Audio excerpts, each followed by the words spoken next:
Wisdom, chapter 15. But thou, our God, art gracious and true, patient, and ordering all things in mercy. For if we sin, we are thine, knowing thy greatness. And if we sin not, we know that we are counted with thee. For to know thee is perfect justice, and to know thy justice and thy power is the root of immortality. For the invention of mischievous men hath not deceived us, nor the shadow of a picture, a fruitless labor, a graven figure with diverse colors, the sight whereof enticeth the fool to lust after it, and he loveth the lifeless figure of a dead image. The lovers of evil things deserve to have no better things to trust in, both they that make them, and they that love them, and they that worship them. The potter also, tempering soft earth, with labor fashioneth every vessel for our service. And of the same clay he maketh both vessels that are for clean uses, and likewise such as serve to the contrary.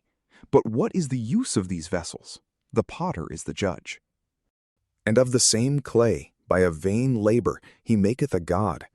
He who a little before was made of earth himself, and a little after returneth to the same out of which he was taken, when his life, which was lent him, shall be called for again. But his care is not that he shall labor, nor that his life is short.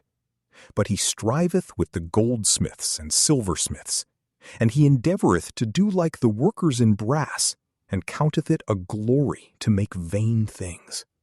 For his heart is ashes, and his hope vain earth, and his life more base than clay.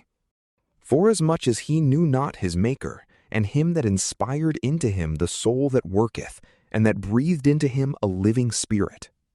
Yea, and they have counted our life a pastime, and the business of life to be gain, and that we must be getting every way, even out of evil.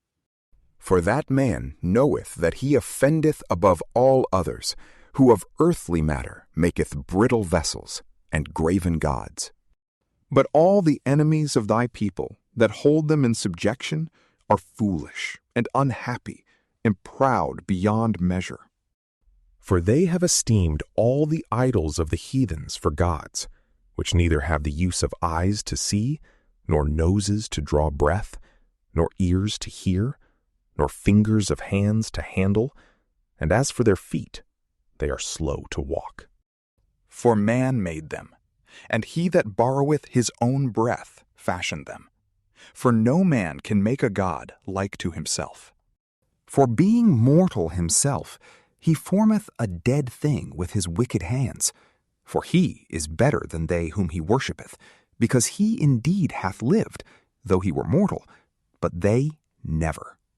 Moreover, they worship also the vilest creatures, but things without sense compared to these are worse than they.